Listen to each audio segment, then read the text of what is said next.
How you doing this Sunday morning, May 12th, 2019? Are you well? Are you well? It's beautiful here in South Manchester. Absolutely gorgeous morning, and we've got it for a few days apparently. Lovely, lovely. Hope it's lovely where you are. Tweet me between now and the end of this programme at Richie Allen Show. It is Sunday View, of course, so we'll be looking through the front pages of the UK's Sunday newspapers, and the mid-morning talk shows have thrown up some fascinating sound bites as well. I'll bring you the best of those on this particular Sunday View. Thanks for joining me. Love you for it. Asking the questions mainstream journalists will never ask. This is your Richie Allen Show on richieallen.co.uk, Fab Radio 2 in Manchester, and triggerwarning.tv. It's the Richie Allen Show, broadcasting live on richieallen.co.uk and multiple platforms around the world. And now, here's your host, Richie Allen. Well, there's a bit of excitement around this particular part of South Manchester this morning because of the footy, the football, which I'm not going to spend any time talking about, of course, but Manchester City are in with a very good chance of winning the league today. My Liverpudlian fans, of course, will be hoping for some sort of miracle, but where I'm based is very close to where Main Road Football Stadium used to be. Lot of City fans around, and they're in good form, and they're looking forward to the day. Anyway, that's of no great importance to me and you. Bread and circuses, Richie. Yes, maybe. But we have to take our pleasure where we find it these days, don't we? And if we find it in a bunch of men running around after a football, well, there you are. Right, I'm going to just dive in, is what I'm going to do. By the way, I've seen and come to learn about parts of Manchester which I never knew existed over the last few weeks, because the future Mrs. Allen has been dragging me around the city and parts of Greater Manchester, down dark alleyways, looking for stuff to buy as we prepare to move house next week. It's an extraordinary ability. I'm sure that I've been in different dimensions at times, seeing very strange places that appear on no maps, let alone Google Maps. Wonderful experience it is. Yeah, right. Shall we look at the front page of the Sunday Times, shall we? Rich prepare to flee Corbyn's Britain as Tories desert the PM. This is brilliant. Rich prepare to flee Corbyn's Britain. It evokes memories of Empire of the Sun, a young Christian Bale, the Brits fleeing Shanghai during the Japanese invasion, eh? Run! Gather your belongings! The commies are coming! Jeremy is after your money, says the Sunday Times. Well, not your money, because you're not rich. I'm not rich. So it's not our money he's coming for, according to the Sunday Times. It's the super rich. This is a story, by the way, and this is shameful journalism, that has appeared every year for the last 3 years. Because this time of the year, every year, the Sunday Times publishes its annual rich list. And because Corbyn, the Marxist, has been leader of the Labour Party, each of the last couple of years, they've run the same story. In the past, they've used people like Alan Sugar, the dickhead who presents The Apprentice. They've used him to lead the cries of, if that elbow patch wearing tweed blazer wearing bearded commie gets in, I'm leaving. Britain's super rich are prepared to leave the country, according to the Sunday Times. And what makes me laugh is they've found some weird and wonderful rich people to say that they're leaving the country. The Sunday Times is calling this Corbygeddon. It's Corbygeddon. Corbygeddon is coming. If you let those progressives, those momentums in, it's Corbygeddon. And they're going to raid the wealthy. That's the story anyway. They're speaking out on the Sunday Times, in the Sunday Times today, including the boss of the Queen's Bank, Coates. He said clients were concerned more about Corbyn than Brexit. The Queen's Bank, Coates, yeah. They quoted Alfie Best. Wait till you hear this. You'll die with the laughing. I swear to God, this is vaudeville. You couldn't make this up. Alfie Best was quoted in the Sunday Times. Alfie is a Romany gypsy who built a 285 million pound. I can't even say this without laughing. I'm sorry. I should be able to do it properly. I shouldn't laugh. Oh God, I can't read this without laughing. I was speaking about this to myself this morning as I was jotting down a few points about it. Let me say it. This is mad stuff, this. Right, the Sunday Times then. They found some rich people that are happy to be quoted. Alfie Best, a Romany gypsy. I'm not laughing at that. I've no problem with that at all. Who's built a £300 million fortune from mobile home parks, has said he would pull his personal wealth out of the UK if Jeremy Corbyn gets to number 10. Yes, you heard that right. A gypsy who's made nearly 300 million quid from leasing caravans is threatening to leave the UK. What kind of fuckery is this? Yes, in other news, Irish traveller Blackie Connors, who made his millions robbing carpets and sofas from warehouses and selling them door to door on the cheap, has also said that if Corbyn gets elected, he's jumping straight into the high ace and hightailing it off to Connemara. Mad stuff. They also quoted a tax expert who told the Sunday Times that he'd helped 10 people with wealth of over £500 million each to leave the country.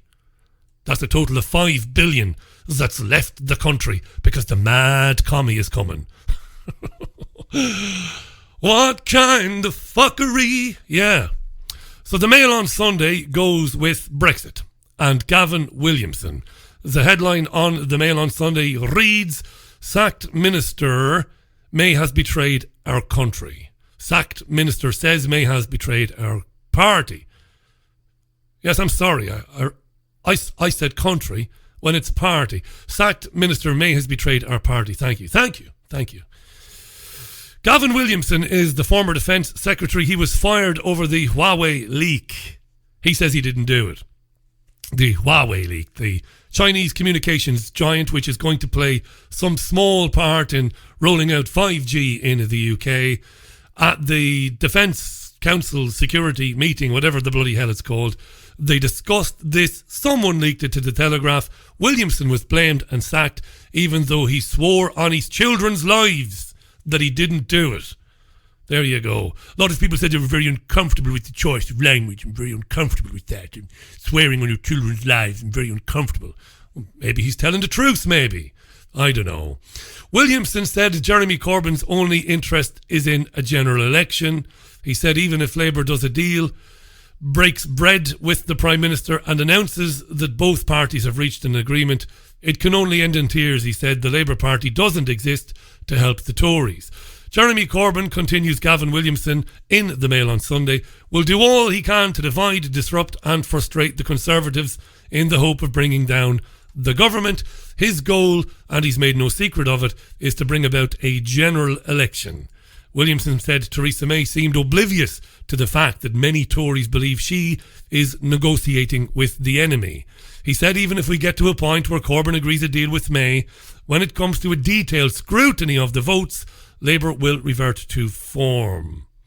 Here's Sunday Times Deputy Political Editor Caroline Wheeler on the Marr Show earlier on. It's billed as a sort of devastating attack on the Prime Minister, saying that she's been naive to open these talks with Labour and that it's certainly resulted in a big backlash within the party.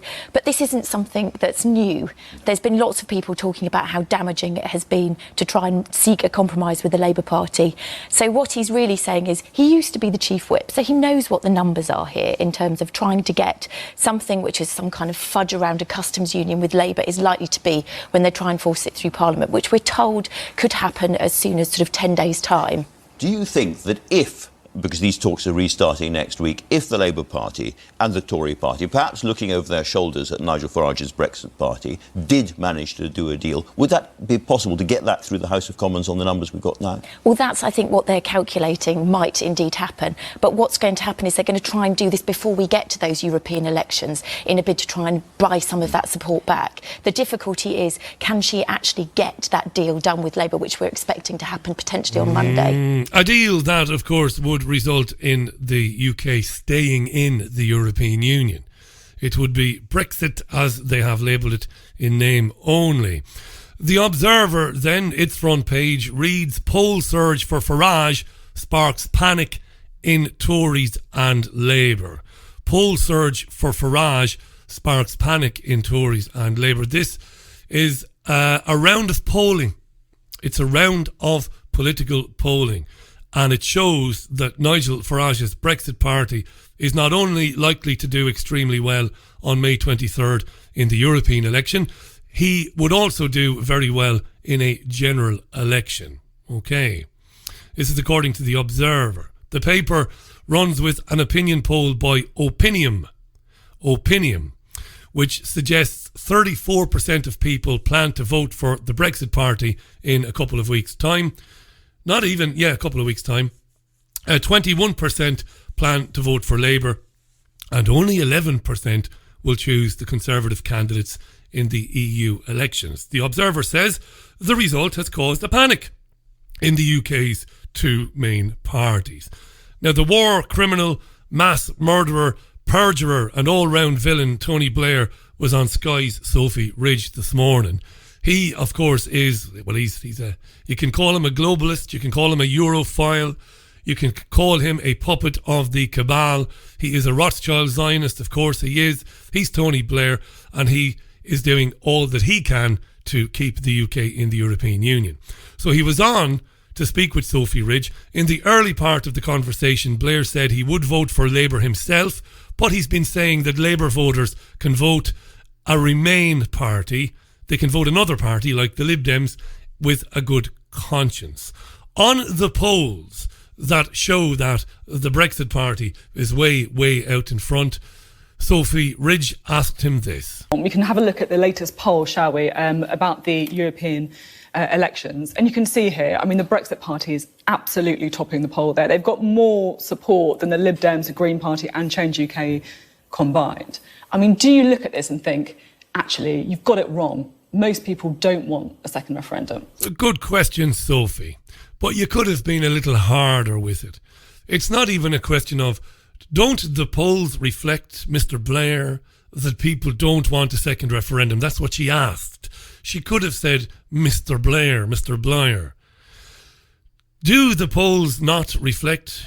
They do reflect, don't they, the fact that people are sick to death of this nonsense and they want to leave the European Union, and right quick. If that wasn't the case, surely the Brexit Party wouldn't be surging so far ahead in the polls. But anyway, she asked him about the second referendum. You know, if you look at the 34%, This is world-class bullshit spin now. Wait till you hear this. Whatever you think of Blair, and he should, if there is a hell, and just because Tony Blair is alive, please God there is a hell. I can't imagine the tortures that await Tony Blair when he gets there. This is the worst human being ever. But you got to give him credit. One of the worst ever. This is wonderful spin, this. This is genius. And it could get higher than that. But I don't believe a majority of people think Nigel Farage speaks for the country. I really don't think that. But the question is, do the majority of people want a second referendum? If you look at these polls, you have to say they don't. Well, what you have to say is the country is deeply divided. So here's because sometimes when I say, look, another referendum could be a healing process, people say, well, how can that possibly be? What we have to understand is the only Brexit that makes sense in the end is a Brexit that appeals to Brexiteers. I mean, let's agree there's absolutely no point in doing a Brexit that the people who've advocated Brexit say is a betrayal. But some people would say a Brexit, at least, is respecting the democracy of the referendum and also potentially the European elections as well, the two clear votes we've had on Europe. No, because what you've just pointed out is that the party that's way ahead on Brexit is the Farage party. That's a hard or no deal Brexit. So there's no point in thinking. Even Sophie is confused. she had a blonde moment. I watched this live. Her eyes are rolling around in her head. Not out of frustration, but like, what is he actually saying? No point in thinking that you're going to have people... So a good presenter jumps in and says, look, stop with all that fucking bullshit. What are you talking about? I asked you a basic question. The Brexit Party is not only killing it in the European Union election polls, but it's also killing it in the general election polling, even though we don't have a general election imminent, or at least we don't think we have. So shut up, you madman. Answer that question. Doesn't that say that people want to leave and be done with it once and for all? But Sophie, she's confused now. People saying, well, you've respected the 2016 referendum if you do a Brexit that the very people who advocate Brexit say isn't properly Brexit. This is why I say to you, in the end, a soft Brexit, for reasons, I completely understand why people are putting it forward. It looks like a smart sort of compromise, but in the end it falls apart because it pleases no one. That's why both main parties are in the difficulty they're in. Yeah, she was asleep at this stage, Sophie Ridge. We'll hear from Nigel Farage in a minute. In an extraordinary exchange with Andrew Marr, by the way, it's very interesting. We'll hear that in a second. Blair engaged in a bit of alt-right bashing and promoting globalism. Now, he talked about division and all of that jazz. He mentioned swamps, and he said that if the Brexit Party were in charge, they wouldn't be draining swamps, but they would be filling swamps, according to Tony Blair. Now, again, I can't coin any more adjectives about how disgusting Tony Blair is, but evil Tony might have a point there. If you look at the Donald Trump election and the I'll drain the swamp bullshit. Trump filled the swamp. Anyway, so he was talking about swamps and Sophie Ridge interjected. I mean, some supporters of Nigel Farage would say that actually the politicians who created the swamp are the establishment politicians of the last few decades, such as yourself, who have ignored people's concerns on immigration, who've ignored people's concerns on globalisation, and that's why we're in this situation now. Absolutely. This is exactly what they say, and that's why they've got to be taken head on. Because when you actually analyse what they're saying, what does Brexit do for the National Health Service?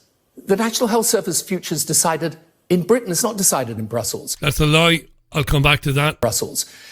What does it say about our taxes? We can put our taxes up, down, do whatever we want with public spending. We put it up, put it down. That is decided here. Liar. In the UK. It's not decided in the European Parliament. Liar, it is. If you take the issues, for example, any of the things that really concern people, the communities left behind, inequality, the decisions that will affect that are taken here.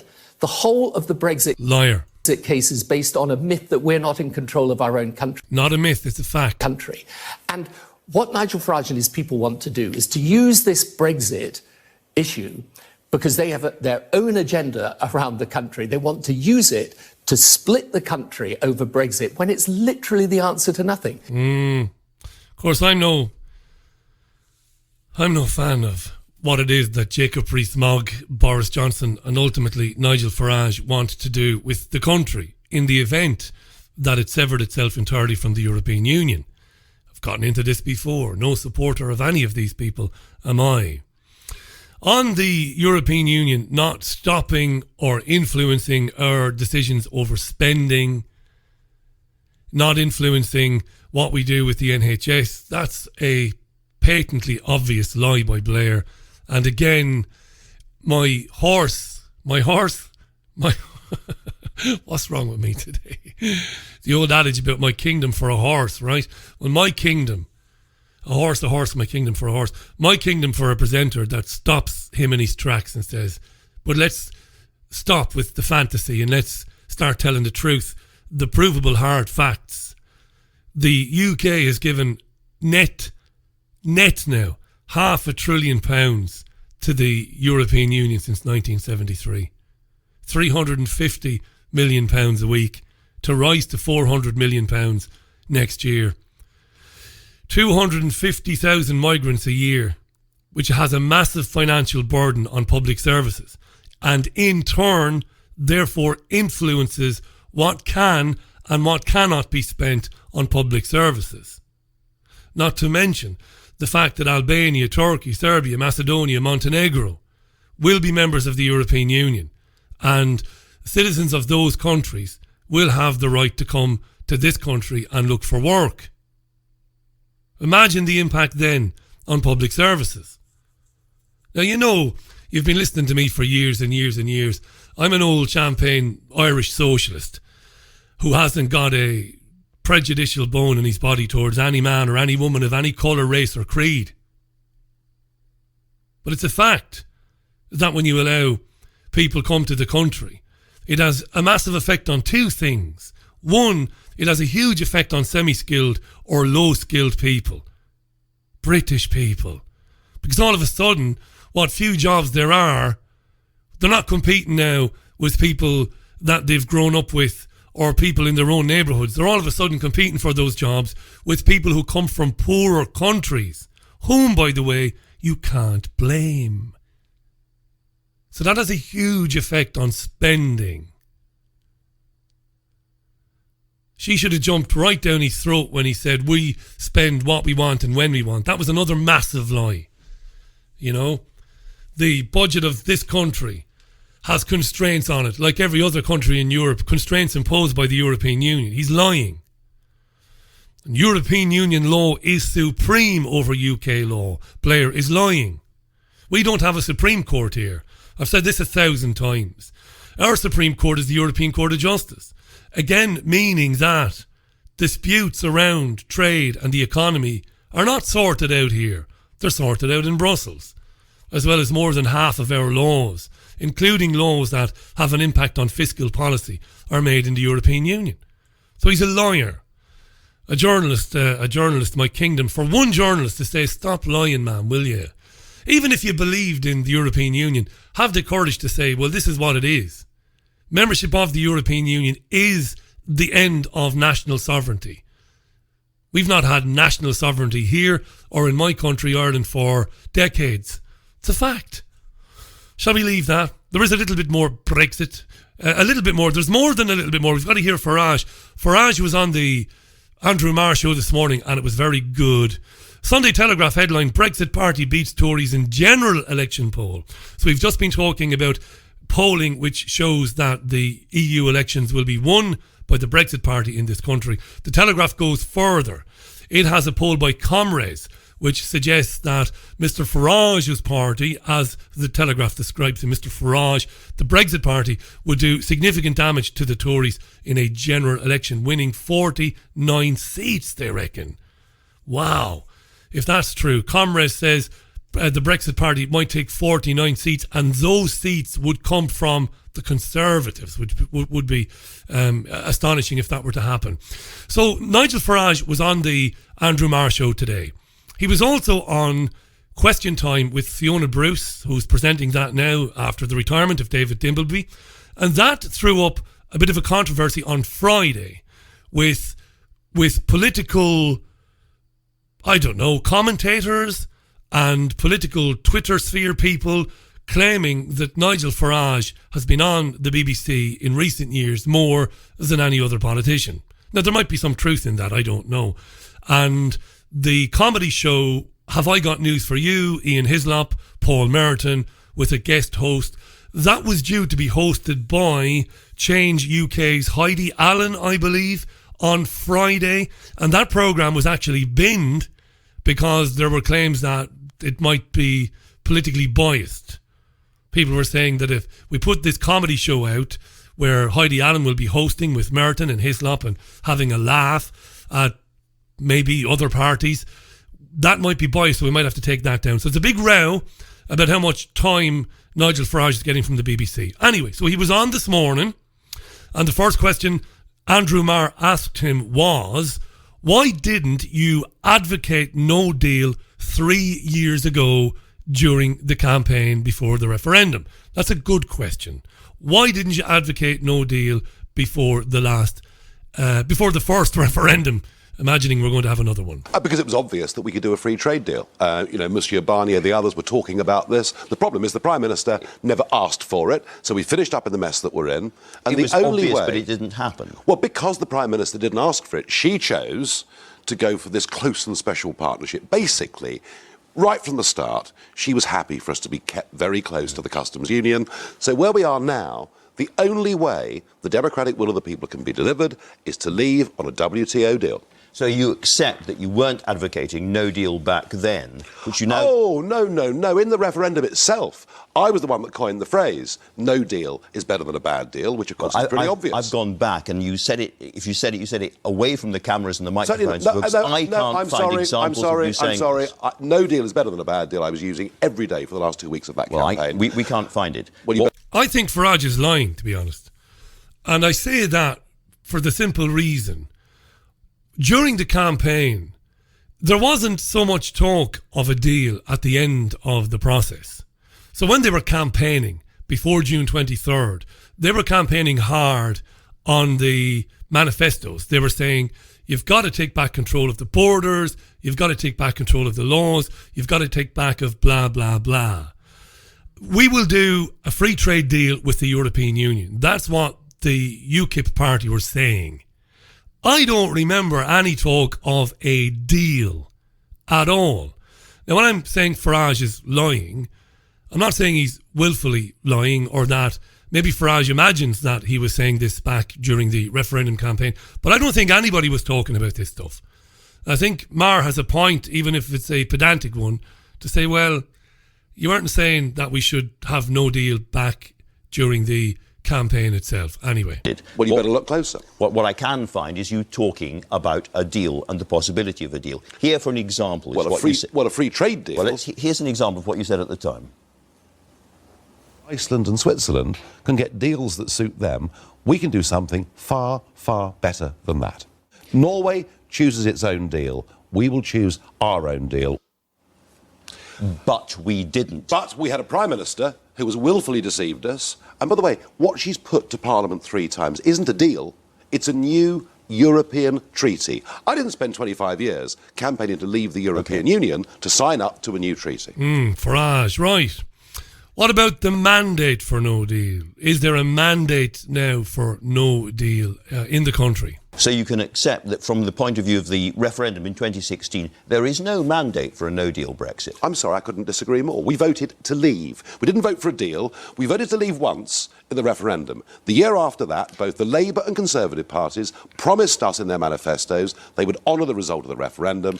And here we are, nearly 3 years on from that referendum. Brexit's not been delivered. And frankly, given this government and given this Parliament, there is no prospect of these parties delivering a clean break Brexit. But we've just heard you and everybody else on the Leave campaign saying there was going to be a deal. We are now in a very, very different situation. We didn't ask for a free trade deal. That is a fault of a Prime Minister who was willfully deceived the nation from the very beginning. But the point here is, you're getting hung up on the wrong subject with respect. You are talking about deals and business, because that's as everybody what we're does. facing. What about democracy? What about democracy? Well, what about the fact that 500 MPs voted for Article 50, which said we would leave on March the 29th with or without a deal? That, Andrew, was part of UK legislation. It has not been delivered, and that's why.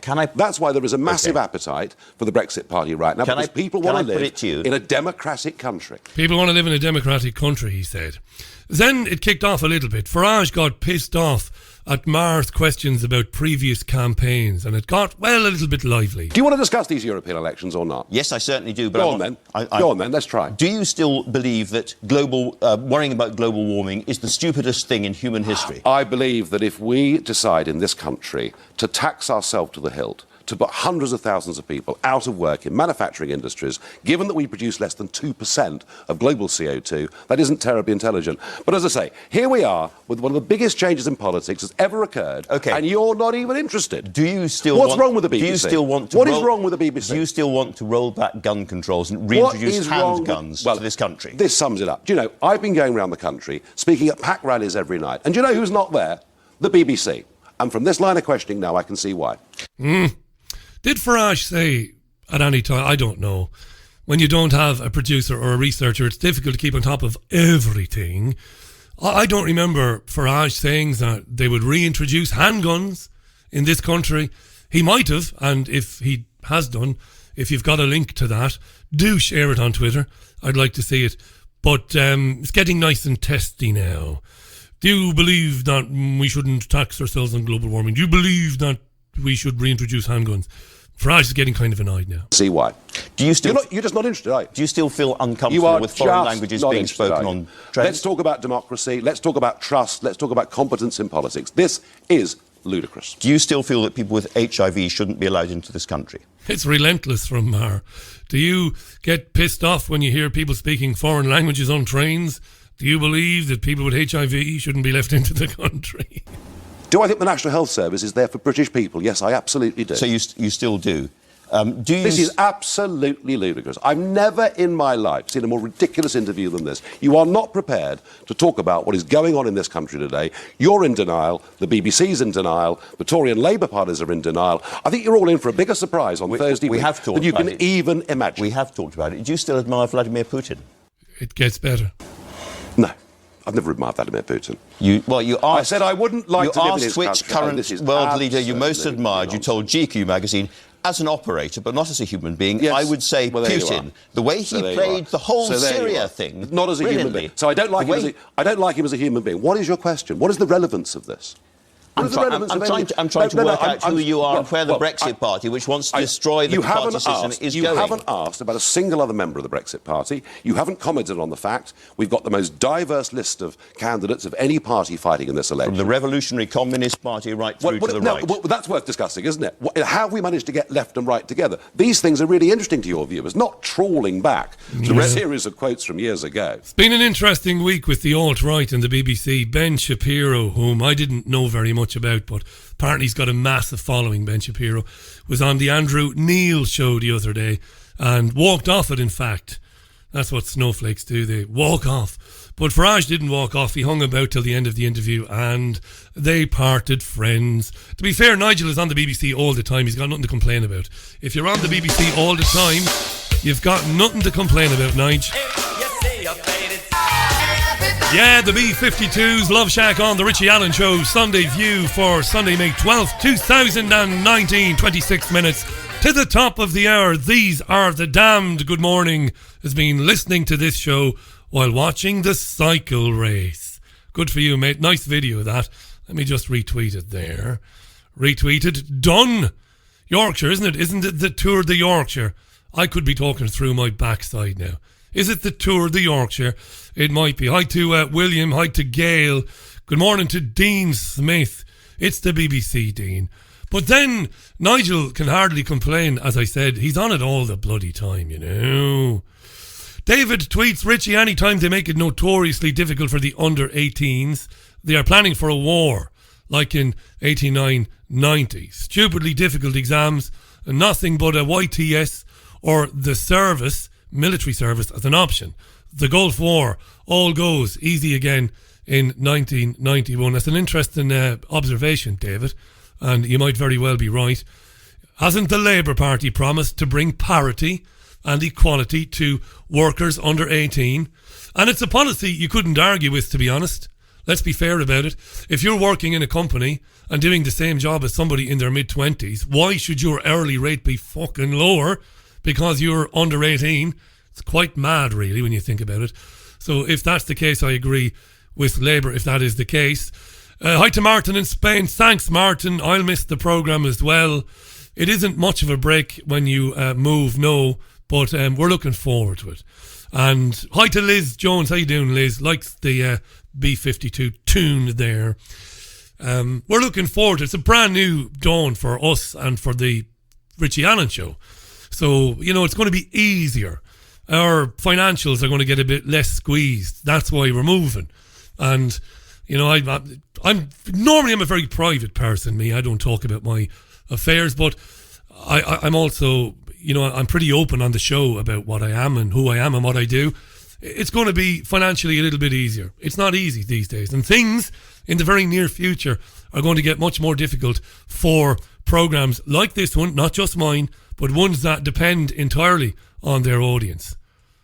So we're making life a little bit easier by making a move to a less expensive part of the world. That's basically it in a nutshell. Shall we move on? There are a couple of newspapers I didn't do. The Sunday Mirror and the Sunday Express have gone with royal baby stories. Please let baby see Grandad is the theme. Markle, this is the actress who married Harry, her dad wasn't allowed to come to the wedding. They poisoned him, didn't they? Or they gave him a heart attack, didn't they, at the time? This is all conspiracy theory, of course. But he was due to travel to London for the wedding, and all of a sudden he came down with chest pains. So he hasn't been invited over to see his grandson.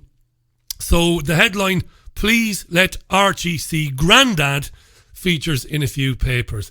If I had a newspaper, dear listener, my front page would read, "Please keep the baby the fuck away from great-grandad, the Nazi." Keep him away from the Duke of Edinburgh, the psychopath, probably implicated in the murder of Diana, the man who says he'd like to come back as a virus to wipe out half of humanity. What a lovely man. Here's a story in the Mail on Sunday written by Jake Ryan. Now, dear listener, this is what I talk about all the time. The media. The media. Now, on the one hand, it's a brilliant bit of journalism by the Mail on Sunday, but on the other hand, it's buried so far down the back of the newspaper, very few people will read it, and none of the morning talk shows, none of the morning news bulletins have picked this up. Richie, get on with it. Tell us, what the fuck is the story, man? Okay, here's the story. Hard up police forces hand £123 million to job agencies to hire investigators to fill gaps in frontline investigations. This is the story of the day. Not Brexit, not the European Union elections, but the news that we have hidden from the public view. Undeniable privatization of policing in this country. Because according to Jake Ryan in the Mail on Sunday, police have had to give £123 million to job agencies because of cuts to policing. We don't have enough people to go out and forensically examine a arson attack or a murder or a stabbing. No. But what we can do is we can take public funding and we can use job agencies to find Nancy Drews and Sherlock Holmeses working in the private sector.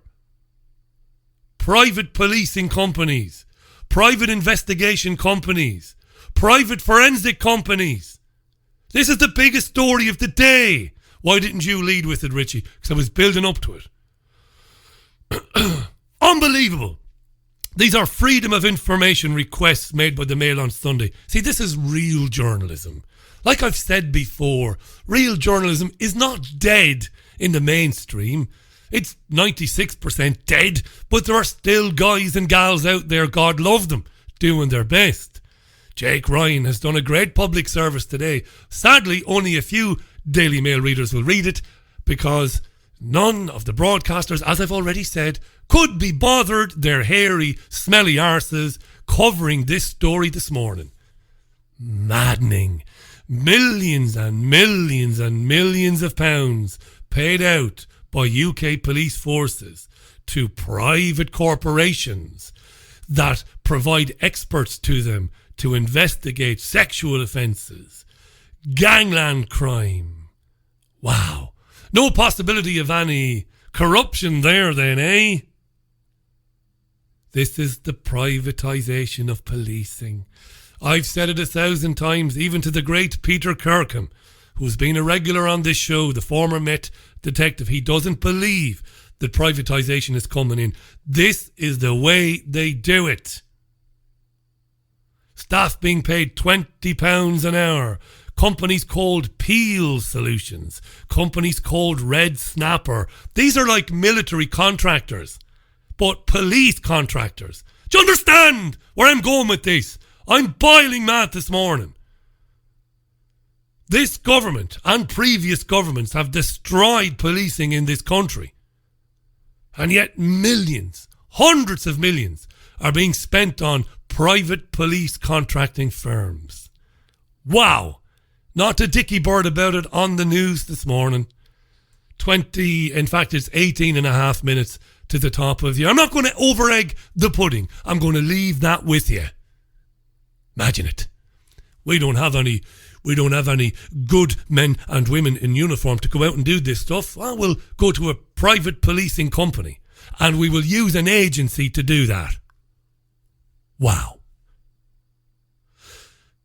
Also in the Mail on Sunday, businessman who was investigated by police over Twitter poem about transgender people has launched a landmark High Court battle to overhaul official rules on hate crimes. This is very good as well by the Mail on Sunday. Going to sound like a Mail on Sunday reader now, aren't I? I read all the bloody things, not just the Mail on Sunday. This is a piece by Joni Walsh and Sanchez Manning for the Mail on Sunday. Let me read you a little bit of this. This is amazing. A businessman investigated by police over a poem about transgenderism is launching a High Court case to change the rules on hate crimes. This is Harry Miller, and he wants a judicial review of the hate crime guidelines. Now, these Richie, put your teeth in. These Jesus, I can't say it. These hate crime guidelines. Yes. Harry Miller wants a judicial review of these hate crime guidelines. Now, these guidelines are followed by police forces right across the country. And Harry Miller says they are unlawful because they inhibit freedom of expression. Now, he's a company boss, that's his job. He's a former policeman, which is very interesting. And he is arguing that the current guidance, which came in 2014, so it's only 5 years old, the guidance on hate crimes actually promotes the recording of hate incidents. Now, his lawyers have highlighted a clause in the rules that state such incidents must be recorded by officers irrespective of any evidence to identify the hate element. This is quite crazy, and we know this because we've covered this before. The guidelines to police officers brought in 2014 state that officers must record an incident as a hate crime irrespective of whether or not there is any evidence to identify the hate element. So that's why he's launched his High Court appeal. So he's a chair of a machinery company, and he's also challenging a decision by Humberside Police to record his retweeting of the poem as a hate incident, despite the fact that Humberside officers at the time came to the conclusion that no crime had been committed. Now, he was interrogated by the police in January. He posted a verse about men who transition to be women, which included lines like, "You're a man, and we can tell the difference. Your hormones are synthetic." Those lines didn't follow one another. Those are three different lines. Otherwise, he wouldn't be much of a poet, would he? Right, so those were the lines. He said he got a call from an officer telling him that someone down south had sent Humberside Police 30 of Mr. Miller's tweets, which they alleged to be transphobic. The Humberside Police told Mr. Miller, we need to check your thinking. Now, Humberside Police have denied this. We need to check your thinking. But Mr. Miller says that's exactly what was said to me when they spoke to me. We need to check your thinking. He said he was dumbfounded by the exchange. He was furious when he found out that the poem had been recorded even as a hate incident. One of his three daughters is actually a police officer. Often the case that when a policeman or woman has children, they go into the job as well. One of his daughters was told by a senior officer in Humberside the force was continuing to monitor her dad and her mum's Twitter accounts. And despite his repeated requests, he claims police refused to disclose to him what the 30 transphobic tweets actually said. Last night he defended his tweets, saying that he wanted to highlight the dangers in allowing males who have not undergone medical treatment to self-identify as female. You see, this guy Miller, he's saying my real concern here is that women, biological women, are in real danger when you allow men who haven't undergone gender reassignment to identify as women. And we've seen this with trans women, which is a man who identifies as a woman, raping women in a female prison. Mad, we live in a mad world, right? So Miller said it's about the ability to have freedom of speech within the law and being allowed to have a debate without one group being able to call the police to shut another group down. Now, this is happening. It's amazing. This is happening all the time. People arguing online and one person phoning the police. Hello, is this the police? This person has hate speeched me or something like that. And then the police get involved. This is real stuff. And the Mail goes on to talk about the Kelly J. Keane Minchell case and the Catholic journalist Caroline Farrow case. Graham Linehan, of course, of Father Ted fame. All people who were harassed by the police. I would say harassed by the police because of their opinions on transgender issues. These are mad times. Now, I talked about the Danny Baker story on Thursday. Don't worry, I'm not going to give you a whole overview of that again. Danny Baker is a very famous presenter, bit of a Jack the Lad. I like him. Bit of a wide boy, bit of a cockney, you could say. Millwall fan, no harm in that.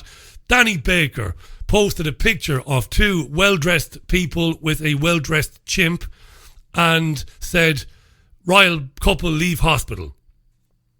He was rounded on by the Twitter sphere, by the social justice warriors, called him a horrible racist.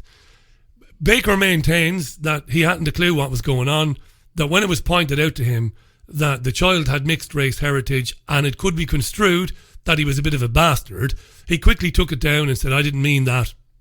And that was, he said, that's it, I didn't know, job done. A lot of people said he did know, that he'd have to live on Mars not to know. That's not true either. But anyway, he says if I'd have been a racist, I'd have been doing it for years.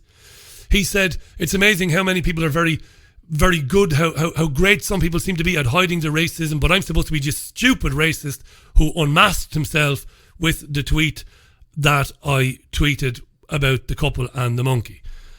Anyway, the police are now investigating Danny Baker. This is true. This is true. The police have said, yes, we're looking in to see if any crime has been committed. This is a guy who, without thinking, put a tweet up. He said he would do it if it was any well-to-do couple, any rich, privileged couple. He would have put the picture up with the couple leaving with the well-dressed chimp. He says he knew who Meghan Markle was, but because he doesn't follow the royals, because he couldn't give an arse, royal baby didn't mean much to him on the day. And he banged out the tweet without thinking of it, and then he deleted it. So he's being investigated by the police.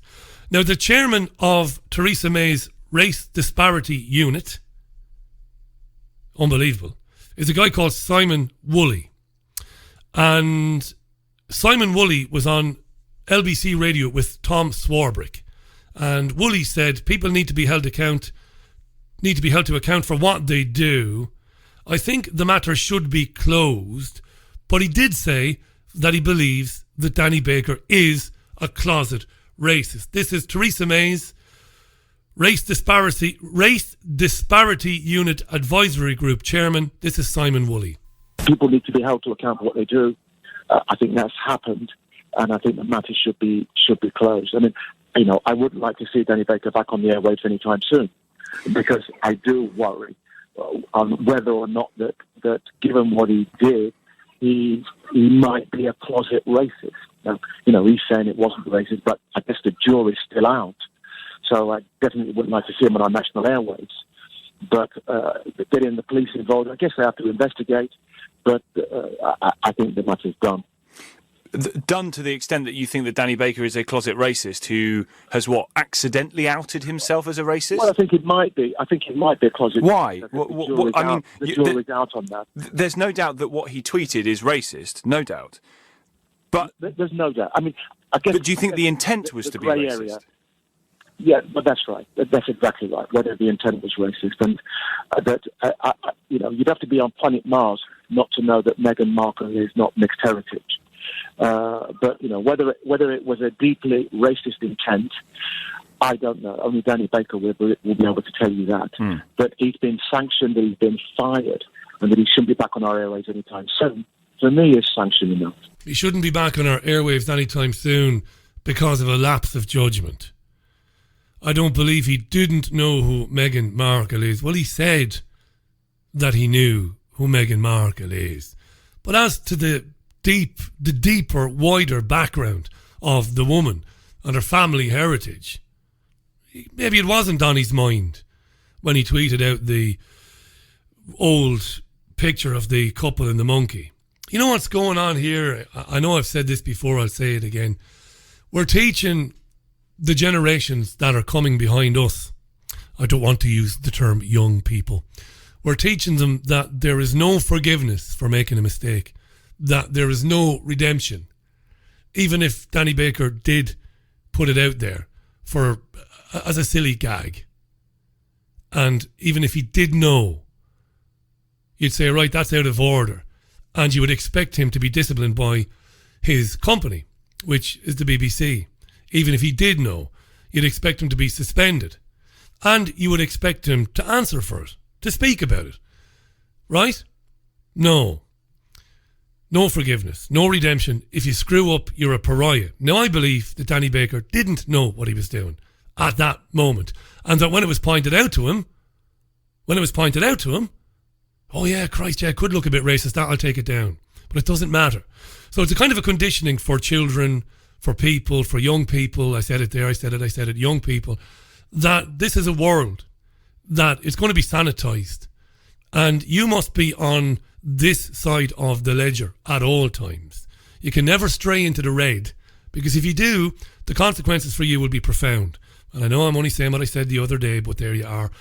I'll give the final word on this to Brendan O'Neill. He's the editor of Spiked Online, a journalist.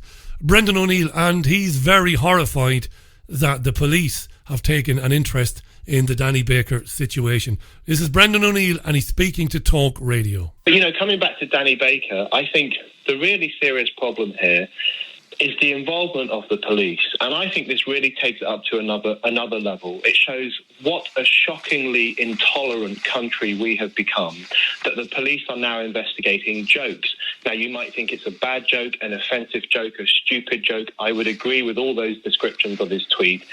But for the police to investigate this, they have to, because they have a protocol where anyone who makes a complaint about hateful speech has to be investigated. This really points to something incredibly dangerous, which is that we now have a police force which is policing speech, comedy, humour, everyday interaction. And I think that is far more offensive and far more worrying than anything Danny Baker said. I wonder, can Brendan O'Neill, who seems to be a pretty smart guy, I wonder is he able to connect the dots? So we've got plenty of police to investigate arguments amongst people on Twitter. Arguments. Plenty of police for that. But when we need to investigate a crime scene, when we need to go to a house where somebody has set it on fire or a business, well, we've got to go to police contractors. Thanks for your tweet, Chris Wheeler, by the way. Chris said that a recent BBC programme, Line of Duty, has been dealing with that subject. Cheers for that, Chris. I appreciate it. Yeah, these are mad times. Just before we go, let me say good morning to Hoof-Hearted. That's hoof as in horse hoof. Hoof-Hearted, who says, Richie, man bags. Now, I've not been talking about man bags today, but I think you're referring to a conversation I might have had with E. Michael Jones. Hoof-Hearted says, Richie, man bags. I love you, Richie, but you are a fool on this one and should know better. I agree that there is an agenda out there to reduce masculinity, but carrying a bag is just common sense, says Hoof-Hearted.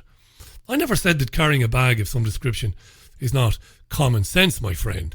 But what we've seen increasingly in recent years is men carrying over-the-shoulder things that don't look like satchels any longer. They look like the traditional handbag that a woman would have carried. And a lot of these men are wearing very, very, very tight jeans, very skimpy tops. They're beginning to look more and more feminine. It's not just a bag. It's their features. And it's the things they do. I mentioned in that interview that they go and get makeup and stuff like that. I mean, Christ almighty, you know. Listen, Graham Booth is a friend of mine. He's going to be presenting Trigger Warning in about 5 minutes' time. You'll find it on YouTube. Follow Graham on Twitter. Twitter even. There's only one Graham. That's Graeme Booth. He's going live with the real Sunday View, where he'll be tackling some of the issues maybe that I've been tackling here, maybe with a different perspective. Graham is going live. Check it out on triggerwarning.tv. It's on YouTube. I like watching it. I won't get to see much of it this morning because I'll be putting this programme online, but I'll catch up with it later on. That's Trigger Warning with Graham Booth, going live in a couple of minutes. And I'm going to love you and leave you for a little bit. I would have taken a week off in the spring anyway. I always do. So don't panic. I'll be back with you the week after next. I will be back. Maybe not on the Monday, but I'll be back live from a brand new location, and I can't wait. It's going to be a hairy but a good week next week. Both Caroline and I are looking forward to a new change of location, change of scenery, change of people. Even though I'm very fond of my next door neighbour Des, who might or might not be listening in. I'll miss Des, and I'll miss my great friend Michael just around the corner, whom we've grown to love. Top man, Michael Cohen, great guy, great trade unionist. I'll miss some people around here, of course. I'll miss my other friend Michael, whom I meet in the corner shop every morning. But you've got to move on. We've been here for 5 years. It's a profoundly important decision economically for us and for the future of the show. So we're going to do that. So to my neighbours and friends, I'll miss you. But we're not moving too far. It's only a few miles away. I'm sure we'll be able to hook up. In the meantime, you look after yourselves and one another. The Richie Allen Show will return from a different location, and it'll sound a bit different too. Just a little bit. We'll have an overhaul of our stings and our sweeps and all of that. And we'll be back in about 10 or so days' time. But, as I promised you, because I'll have 4G on a mobile, I will do one or two little funny live streams along the way as well. Right, so look out for those. Stay tuned for Graham Booth on triggerwarning.tv. Top man is Graham Booth. All right, see you soon. Enjoy the rest of your Sunday. City. Bye now.